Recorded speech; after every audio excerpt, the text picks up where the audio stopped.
President Biden today, for the first time, called the atrocities being committed against Ukrainians genocide. He said it once in a speech, then a short time ago with reporters, he expanded on what he meant. Mr. President, have you seen enough evidence to declare genocide in Ukraine, sir? Yes, I called it genocide because it's become clearer and clearer that Putin is just trying to wipe out the idea of even being able to be a Ukrainian. And the evidence is mounting. It's different than it was last week. The more evidence is coming out of literally the horrible things that the Russians have done in Ukraine. And we're going to only learn more and more about the devastation. And we'll let the lawyers decide internationally whether or not it qualifies, but it sure seems that way to me. Afterwards, President Zelensky of Ukraine thanked President Biden. These comments come after a fierce day of battle in the south and the east, and after Vladimir Putin said the peace talks had hit, quote, a dead end. They also come after Zelensky said Russians had left behind thousands of mines, something he called a war crime. Arnema Albagar is in Ukraine's second largest city with more. This is the central market area in Kharkiv, and this is the site of most of last night's strikes. We've come here with emergency service first responders because the Russians have come up with a new tactic to ensure that the devastation of their attacks lasts far beyond first impact. Lieutenant Colonel Ihor Ovchorik is the head of the bomb disposal team. The mines explode by themselves and cause damage. These elements can detonate between 3 and 40 hours later, so we have to detonate them remotely to avoid damage to the civilian population. There are unexploded mines all over this area, so they can't get too close. What they do is they wrap plastic explosives around a wire, link it to a detonator. That's then placed next to the unexploded ordnance. They retreat, then they blow it up.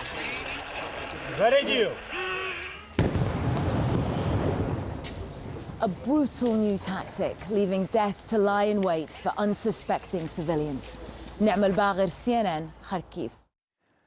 And joining us now from Dnipro in Ukraine is CNN Chief International Correspondent Clarissa Ward. Clarissa, look, we just saw in Nama's piece that mines have been left behind in Kharkiv.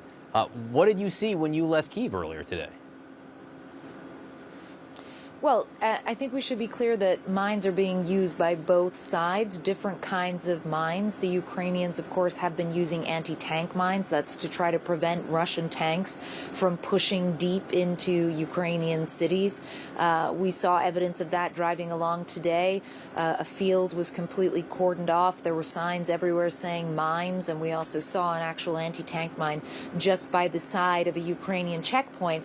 It's a different story when you push up north from Kyiv to the Chernihiv region, where we had spent a couple of days towards the end of last week. There is a very real threat of these anti-personnel mines that Russian forces have left behind. Those are much more dangerous in a sense because they can be triggered simply by someone walking over them or walking near them. They can, of course, cause a huge amount of damage. They've also left anti-tank mines there.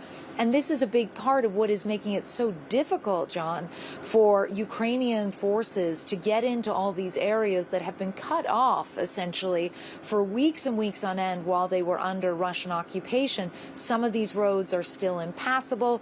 Of course, many of the bridges were also blown up, primarily by Ukrainian forces, again, to stop the Russian military from pushing into city centers, but all of it meaning that even after Russian forces have left, there are still a lot of dangers to contend with on the ground in terms of unexploded ordnance, John. I spoke to a 15-year-old boy from Chernihiv who lost his mother to a mine. It is such a danger. Russian troops do appear to be gathering in the Donbass region, and Putin said today that talks with Ukraine hit a, quote, dead end. What is expected to happen in the coming days?